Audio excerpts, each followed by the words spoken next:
Osukwini olwandulela olokugubha usuku lwentsha kuleli, izinhlangano zentsha emhlabeni jikelele sezithola ukwesekwa okukhulu, ukubulawa kwabantu abamnyama abangenacala eMelika, izigameko zokucwaswa ngobuhlanga kwezinye izingxenye zeEurope, sekwenze ukuthi ithi chithi saka imibhikisho emhlabeni wonke.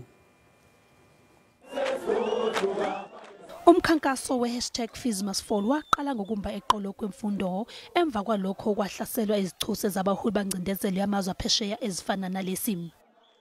Lezi shoshovu zabe zingazi-ke ukuthi ziqala umkhankaso ozosabalala umhlaba wonke. Njengamanje lezi zichuse kanye nezabagqilazi emhlabeni ziyawa umhlaba wonke. Lapha ekhaya kwafufusa esinye isigameko esaba ingqophamlando nesaqalwa yintsha iphikisana nolimi lwesibhunu ngo-1976.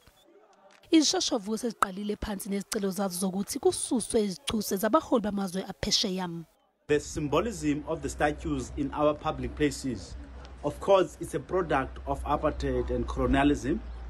We, as South Africans, we don't think that these statues represent our collective nationhood as a people, be it black, white, Indian colors.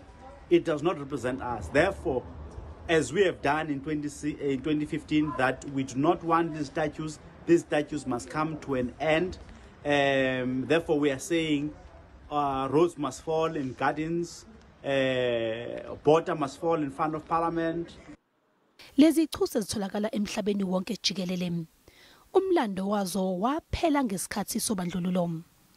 Abanye bathi azigcinwe endaweni egcina amagugu, abanye bathi azicekelwe phansi zonke. What we ought to be doing as the black generation, as black people, we ought to be organizing and making sure that we blast, destroy, pull down all these statues.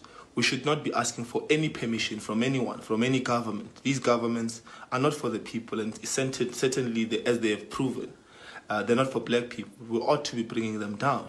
Njengoba kunezinhlangano eziphikisana nalokhu, abaningi bathi lezi zichuse azisuswe esikhundleni sazo kufakwe ezifana nalezi.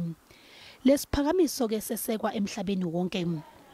Okwaqala lapha eNingizimu Afrika ngomhla zi-16 kuNhlangulana ka-1976 kwaqhubeka nango-2016. Sekuphenduke kwaba umkhankaso womhlaba wonke jikelele.